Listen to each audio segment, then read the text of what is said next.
உயர்த்தலும் உனதே, உடலுயிர் மனமெல்லாம் உனதே, எண்ணலும் உனதே, இச்சையும் உனதே, என் செயல் பயன் எல்லாம் உனதே, என் செயல் பயன் எல்லாம் உனதே.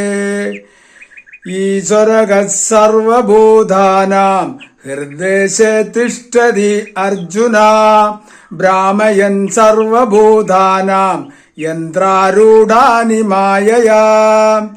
அதாவது அனைத்து உடம்பையும் இயக்குகின்றதாக இறைவன் இருந்து கொண்டிருக்கின்றார் என்று இங்கு கூறப்பட்டிருக்கின்றது.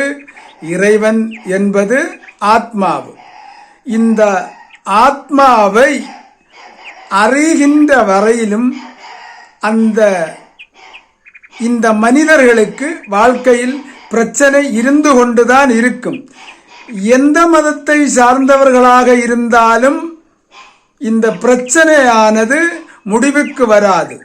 எப்பொழுது இந்த பிரச்சனை முடிவுக்கு வரும் என்று சொன்னால், ஒரு தனிப்பட்ட மனிதன் தன்னை உணரும் பொழுது, தான் யாரென்று அறிந்து கொண்டால் அந்த பிரச்சனை முடிவுக்கு வருகின்றது. அத வரையிலையும் இந்த உலகில் எந்த மனிதனுக்கும் எந்த நிலையில் இருந்தாலும், எந்த வசதியாக இருந்தாலும், இந்த மனிதனுடைய பிரச்சனையானது முடிவுக்கு வருவதில்லை. ஏனென்றால் இந்த பிரச்சனை மகான்கள் இருந்த பொழுதும், மகான்கள் பூமியில் வாழ்ந்த பொழுதும், அவதார புருஷர்கள் பூமியில் வாழ்ந்திருந்த பொழுதும், நாம இப்போ கோவிலை வைத்து பூஜை பண்ணக்கூடிய அந்த அவதார புருஷர்கள் இங்கு வாழ்ந்த அந்த காலத்திலும் அப்பொழுது வாழ்ந்த மனிதர்களுக்கும் பிரச்சனை இருந்தது. இப்போ அவரை வைத்து பூஜை செய்து கொண்டிருக்கக்கூடிய நம்மை போன்றவர்களுக்கும் பிரச்சனை இருக்கின்றது. இனிமேல் நம்முடைய காலத்துக்கு அப்புறமாக பிறக்கக்கூடிய அனைத்து ஜீவராசிகளுக்கும் இந்த பிரச்சனை இருக்கும். ஏனென்றால் இந்த பிரச்சனையானது ஆத்மாவை பற்றி அறியாமல் வாழ்ந்து கொண்டிருக்கக்கூடிய காரணத்தினாலே வரக்கூடிய பிரச்சனை. ஆக இந்த ஆத்மாவை நாம் அறிந்து கொள்ள வேண்டும். இது முக்கியமானது. ஒன்று இல்லாமல் அதிலிருந்து வேறொன்று தோன்ற வாய்ப்பு இல்லை.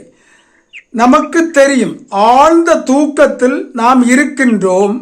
ஆனால் நாம் எவ்வாறு இருக்கின்றோம் என்ற உணர்வு நமக்கு இல்லை. அந்த தூக்கத்திலிருந்து வெளியே வரும் பொழுது இந்த உலகத்தை பற்றி நாம் அறிகின்றோம், சொந்த பந்தத்தை பற்றி அறிகின்றோம், சூடு தணுப்பு அறிகின்றோம். ஆனால் அந்த ஆழ்ந்த நித்திரையில் அங்கு நம்மை இந்த உலகத்தில் உள்ள எந்த ஒரு துன்பமும் நம்மை தாக்குவதில்லை. இது எல்லோருக்கும் தெரிந்த விஷயம்.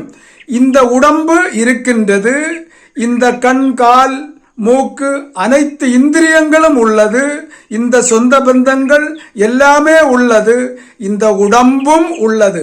உடம்பில் நோய் உள்ளவர்கள் கூட இந்த ஆழ்ந்த தூக்கத்தில் அந்த நோய் கூட இவங்களுக்கு துன்பத்தை கொடுப்பதில்லை. இவங்களுடைய வறுமை இவங்களுக்கு துன்பத்தை கொடுப்பதில்லை. இவங்களுடைய பசி இவங்களுக்கு துன்பத்தை கொடுப்பதில்லை.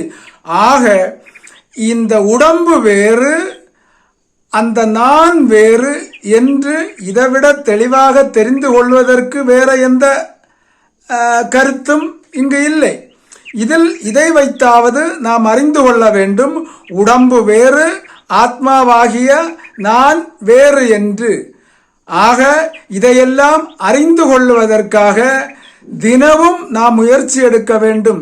எப்படி முயற்சி எடுக்க வேண்டும் என்று கேட்டால், நாம் அழிந்து போற இந்த உடம்பை நிலைநாட்டுவதற்காக வீடை வைக்கின்றோம், தினமும் குளிப்பாட்டுகின்றோம், தினமும் துணிமணிகள் உடுத்து அலங்கரித்துக் கொள்ளுகின்றோம், தினமும் இதற்கு உணவு அளிக்கின்றோம். பல விஷயங்கள் இதற்கு கொடுத்து கொண்டிருக்கின்றோம். ஆனால் இந்த உடம்பை நிலைநிறுத்தி கொண்டிருக்கக்கூடிய இந்த ஆத்மாவை நாம் அதற்காக என்ன செய்கின்றோம், அதற்காக அதை அறிவதற்காக எவ்வாறு நாம் முயற்சி எடுக்கின்றோம் என்று கேட்டால் 24 மணி நேரத்தில் அரை மணி நேரம் கூட நாம் அதற்காக செலவு செய்வதில்லை என்பதுதான் உண்மை. ஆக அனைவரும் தன்னை அறிந்து கொள்ள வேண்டும். அழிவற்றதாக இருக்கக்கூடிய அந்த ஆத்மாவை அறிய வேண்டும். அதற்காக அனைவரும் பகவத்கீதை தினந்தோறும் படிக்க வேண்டும். அதை பற்றியான விசாரம் செய்ய வேண்டும். தெரியாவிட்டால் தெரிந்தவர்களிடம் கேட்டு அறிய வேண்டும் என்று கேட்டுக்கொள்ளுகிறோம். ஹரி ஓம் தத்சத்.